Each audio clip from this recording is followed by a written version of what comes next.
Blur 2014 will feature a review show highlighting the creativity of artists and performers from all over the country. We're collecting their stories for Blur to share their multi-dimensional profiles and quirky selves with Blur friends and favorites. Edgar Stuart from Memphis, Tennessee, singer-songwriter, bass player, musician, just whatever. I'm a store manager here at Buster's Liquors. I always played bass pretty much my whole life. I started in symphony and orchestra in 7th grade and played up until about 12th grade. I was kind of ashamed of it, you know what I mean? I was kind of like that geeky little orchestra kid who just went to all those orchestra recitals on the side, while all my other buddies were out partying in the dorm room, My dad told me, hey, if you want to go to school, you're going to have to figure out a way to get a scholarship, because I can't afford to send you. I moved here about 4 years in. I answered an ad in Memphis Flyer looking for a bass player. Then I joined a band and I really got the bug. I started doing the singer-songwriter thing about 3 years ago, which I never really tried to sing or write a song till then, but I had some life changes and things like that happen. It inspires you to kind of do something different. So I sort of reinvented myself, so to speak.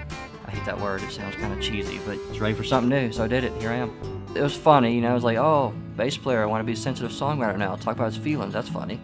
So I remember my first gig, and I had no intention of even playing my first gig. I was just kind of writing songs, recording. I thought I might want to make a little record, kind of in tribute to my dad, because I lost him, and just kind of give it to family and friends. And then somebody got some recordings and said, man, you should come play a gig and open up for me. And I was like, well, I don't really play gigs. I don't really sing. I don't really, get in front of people and do this. And he kind of twisted my arm.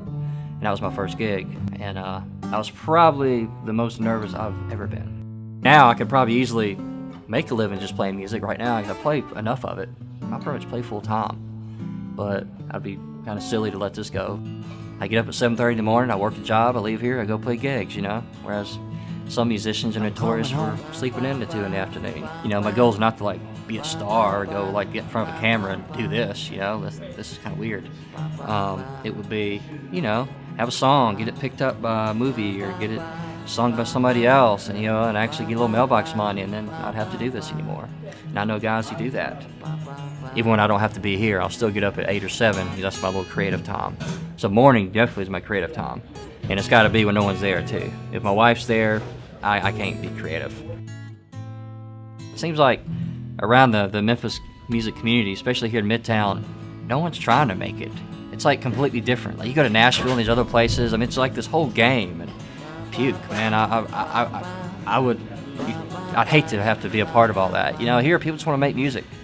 And they put out records and they sell 40 copies and okay, whatever. They're all making another record. There's really not that mentality of being a star here, and I think that's just really cool. And I like that. It definitely fits me a lot better.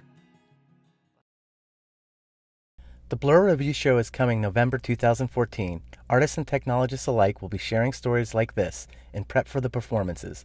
Learn more and show support for Blur artists at blurconference.com.